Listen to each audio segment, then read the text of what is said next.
Welcome to Hafiz DIY. இன்றைக்கி இந்த வீடியோவில் இந்த பழைய ட்ரெஸ்லேருந்து அழகான க்யூட்டான ஒரு பேக் ரெடி பண்ண போகிறேன். அது எப்படின்னு தான் பார்க்க போகிறோம். இது என் மகளோட ஃப்ராக்குக்கு வாங்கின ஓவர் கோட். பார்க்குறதுக்கு இது பழைய ட்ரெஸ் மாதிரியே தெரியல. அந்த கிளாத்தும் சரி, அந்த கலரும் சரி ஃபேட் ஆகலை. மேலே இருக்க பிரிண்ட் கூட ஃபேட் ஆகலை. நல்ல கிராண்ட் லுக்காக இருக்குது. அதனால தான் இதை ரீயூஸ் பண்ணலான்னு இருக்கேன். பார்ப்போம் ரெண்டு ரிசல்ட் எப்படி வருதுன்னு. அதுக்கு முன்னாடி இது மாதிரி இன்னும் நிறைய டிஐஒய் ஐடியாஸ்க்கு என்னோடய சேனலை சப்ஸ்கிரைப் பண்ண மறக்காதீங்க. முதல்ல இந்த ஓவர் கோட்டோட சைட் ஸ்டிச்சஸை பிரித்து எடுத்துக்கிறேன்.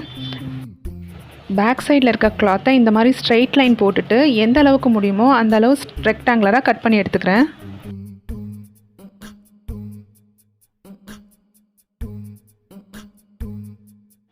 கட் பண்ணி எடுத்துருக்க இந்த பீஸ் ஒரு பக்கம் ஸ்ட்ரைட்டாக ஈவனாக இருக்குது. அதே மாதிரி அதுக்கு ஆப்போசிட் சைட்லேயும் கட் பண்ணிக்கிறேன்.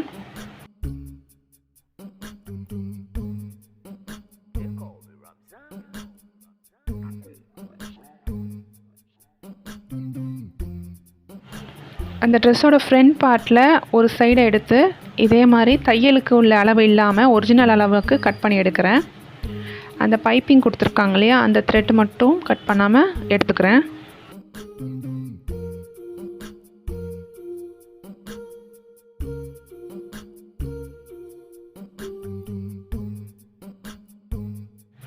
கட் பண்ணாமல் விட்ட பைப்பிங்கை மட்டும் பிரிச்சுட்டு அதை இந்த பக்கம் கட் பண்ண சைட் ஃபோல்ட் பண்ணி தைச்சி வச்சுருக்கேன்.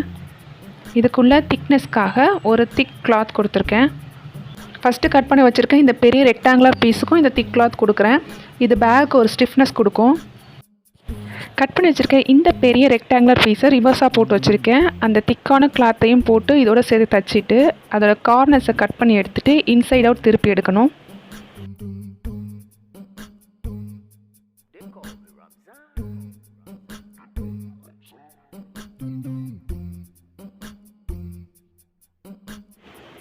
ஓப்பனாக இருக்க இந்த எண்டு வந்து எக்ஸ்ட்ரா துணி இருக்குது. இதை கட் பண்ணி எடுத்துகிட்டு அதோட ஓரங்களை ஃபுல்லாக மேலே ஸ்டிச் போட்டு எடுத்துக்கிறேன்.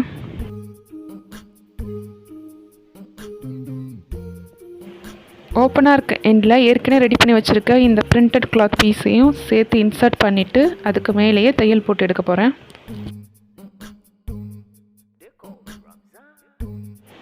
ஃபுல்லாக தைச்சதுக்கப்புறம் இப்படி தான் இருக்குது. இப்போ அதை ரிவர்ஸாக போட்டு அதோட எண்டை இந்த மாதிரி தையல் போடணும்.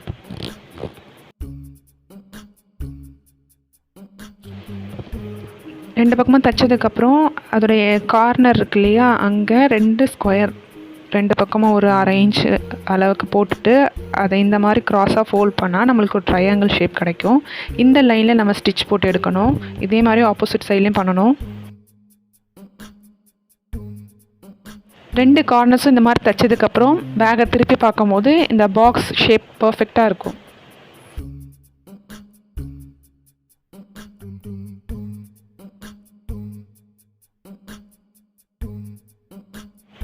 அடுத்தது இந்த பேக்கோட ஹேண்டிலுக்கு ஃப்ரண்ட் பார்ட்டோட இன்னொரு பாதி இருந்தது இல்லையா, அதை கட் பண்ணி இந்த மாதிரி 2 இன்ச் அகலத்துக்கு அந்த திக் கிளாத்தையும் சேர்த்து ரிவர்ஸாக தைச்சி வச்சு அது திருப்பி பார்த்தோன்னா இப்படி தான் இருக்கும். இந்த ஹேண்டில் இப்போது சைட்ஸில் அட்டாச் பண்ணணும். எந்த இடத்துலனா நம்ம தையல் போட்டிருக்கோம் இல்லையா, கரெக்டாக அதோட சென்டரில் இதே மாதிரி 2 தையல் போட்டு ஜாயின் பண்ணிக்கணும்.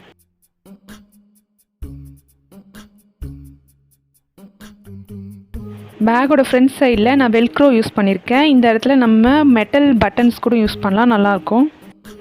பேக் இப்போமே பார்க்க நல்லா கிராண்டாக இருக்கு இல்லையா. இதை இன்னும் ஹைலைட் பண்ணுறதுக்கு சில்க் த்ரெட்டால் நானே இந்த ஹேங்கிங் செஞ்சுருக்கேன். அதை இங்கே ஃப்ரண்ட்டில் இப்படி ஹேங் பண்ணிட்டோன்னா சூப்பரான கிராண்டான பேக் ரெடி ஆகிடும். கிட்ஸுக்கு இதை நம்ம ஸ்லிங் பேக் மாதிரி யூஸ் பண்ணலாம். பார்க்கவே அழகாக இருக்குது. உங்களுக்கும் இந்த ஐடியா பிடிச்சிருந்ததுன்னா இந்த வீடியோவை லைக் பண்ணுங்கள், உங்கள் ஃப்ரெண்ட்ஸ் அண்ட் ஃபேமிலியோட ஷேர் பண்ணுங்கள். தேங்க்யூ ஃபார் வாட்சிங்.